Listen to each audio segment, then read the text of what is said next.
Signal ছিল ফেলেছে, signal তো ওখান থেকে ছিল ফেলেছে, সিগন্যাল কারেন্ট চলে গেছে তো।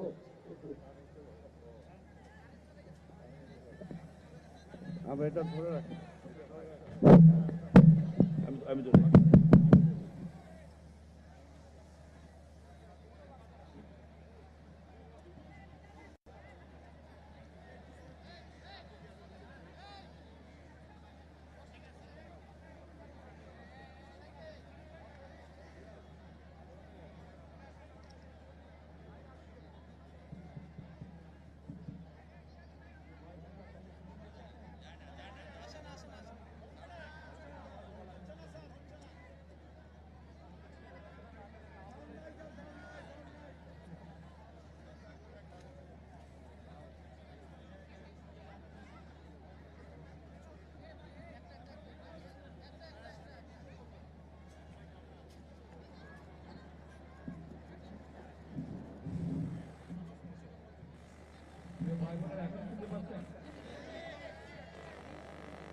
এই কথাটা বলছিলাম আমি, যে ওই দালানে যারা থাকে তাদের সন্তানরা যেরকম লেখাপড়া, শুনতে পান না? এখন শুনতে পান? হ্যাঁ, ওই যে বড় দালানগুলোতে যেই মানুষগুলো থাকে তাদের সন্তানেরা যেরকম লেখাপড়ার সুবিধা পায়, আমরা চাই কড়াইলবাসীতে যেই মানুষগুলো থাকে, কড়াইলে যে মানুষগুলো থাকেন, আপনারা এইখানকার কড়াইলবাসী যারা আছেন, আপনাদের সন্তানেরাও একইভাবে যাতে লেখাপড়ার সুযোগ পায়, একইভাবে যাতে খেলাধুলার সুযোগ পায়, একইভাবে যাতে চিকিৎসার সুযোগ পায়, আল্লাহ যদি রহম করেন আমরা সেই ব্যবস্থা আপনাদের জন্য গ্রহণ করতে চাই। এখন প্রিয় ভাই বোনেরা, এখানে আমাদের এক বোন একটু আগে যখন বক্তব্য রেখেছেন, এক মুরব্বী একটু আগে আমার এখানে বক্তব্য রেখেছেন, উনি আপনাদের এই এলাকার সমস্যার ব্যাপারে কথা বলেছেন। আমরা যেহেতু রাজনীতি করি, আমরা রাজনীতি করি আপনাদের জন্যই, এবং এর আগেও বিএনপি আমাদের দল যতবার দেশ পরিচালনা করেছে, বিএনপি মানুষের কাছে যেই জবান দিয়েছে, আমরা আমাদের সাধ্য দিয়ে চেষ্টা করেছি সেই জবান রক্ষা করার জন্য। আজকে আপনাদের সামনে আমি একটি কথা বলতে যাই, আমি জানি না এটা নির্বাচন আচরণ বিধিতে পড়বে কিনা, কেউ ষড়যন্ত্র করে করবে কিনা, কিন্তু আমি যা করতে চাই, আমি আল্লাহর রহমত নিয়ে সবকিছু করতে চাই। আপনাদের যদি দোয়া থাকে, আপনাদের যদি প্রত্যেকের দোয়া থাকে, আল্লাহ যদি রহম করেন, তাহলে আল্লাহর রহমতে আমি কয়েকটি কাজ এখানে করতে চাই, আল্লাহ যদি আমাকে সেই সুযোগ দেন। বলবো কি করতে চাই? প্রিয় কড়াইলবাসী, আমি যা শুনেছি এখানে, এই যে বললাম একটু আগে, এক বোন এবং এক মুরব্বী কিছু কথা বললেন, আমরা সিদ্ধান্ত নিয়েছি আলহামদুলিল্লাহ, আল্লাহর রহমতে আল্লাহ আমাদেরকে সেই সুযোগ দিলে আমরা এখানে যে মানুষ, যে আপনারা কষ্ট করছেন, থাকার কষ্ট করছেন, সেই কষ্টটি আমরা ধীরে ধীরে সমস্যার সমাধান করতে চাই। এখানে উঁচু উঁচু বড় বড় আমরা বিল্ডিং করে দিতে চাই আল্লাহর রহমতে, এবং এইখানে যে মানুষগুলো থাকেন তাদের নাম রেজিস্ট্রি করে আমরা প্রত্যেকটি ছোট ছোট ফ্ল্যাট করব, এবং সেই ফ্ল্যাটগুলো তাদের নামে আমরা দিতে চাই।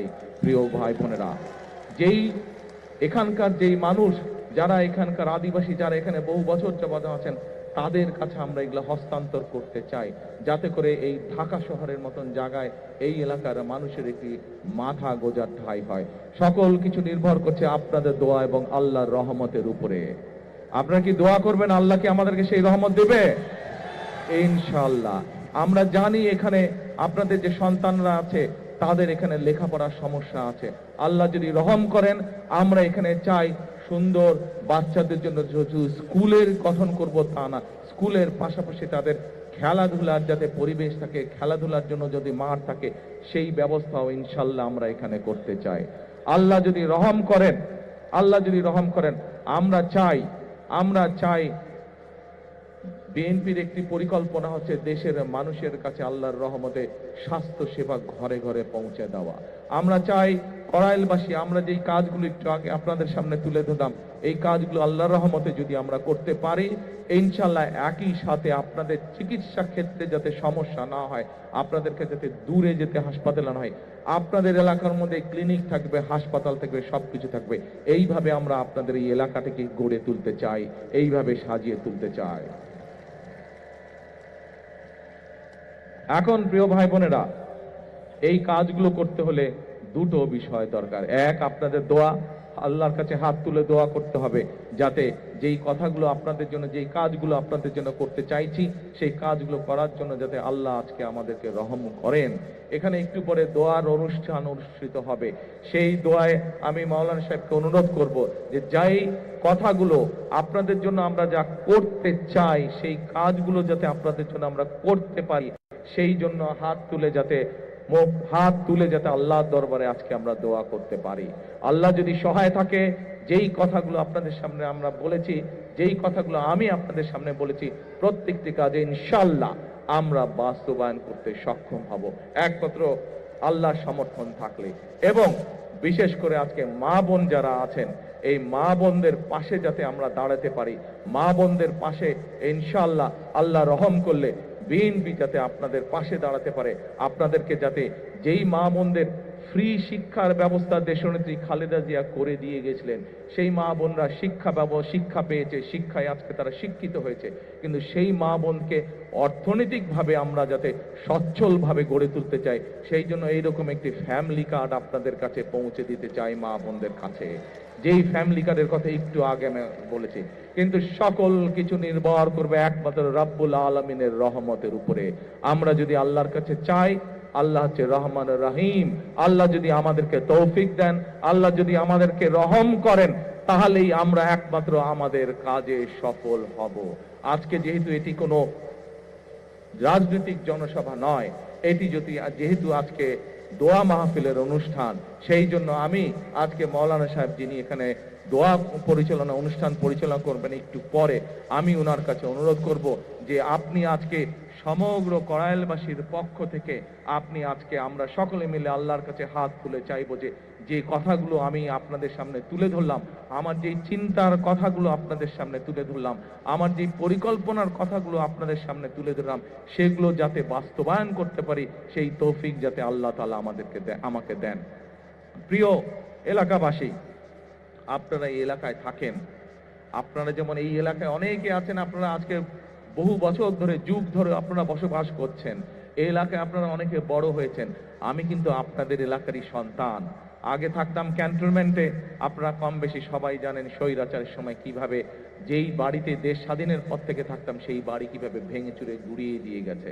তারপরেও আমি আজও আপনাদেরই এলাকার সন্তান।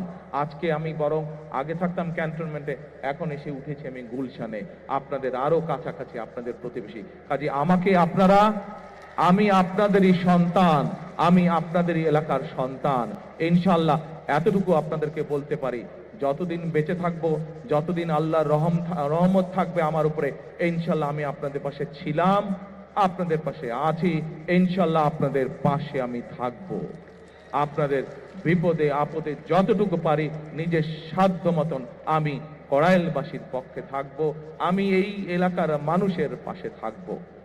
ইনশাআল্লাহ আবারও আপনাদের কাছে দোয়া চেয়ে আমার বাবা শহীদ রাষ্ট্রপতি জিয়াউর রহমান, আমার মা দেশনেত্রী খালেদা জিয়া সহ আমার ভাই এবং আমার পরিবারের জন্য আপনাদের সকলের কাছে, বিশেষ করে মা বোনদের কাছে দোয়া চেয়ে আমার বক্তব্য শেষ করছি।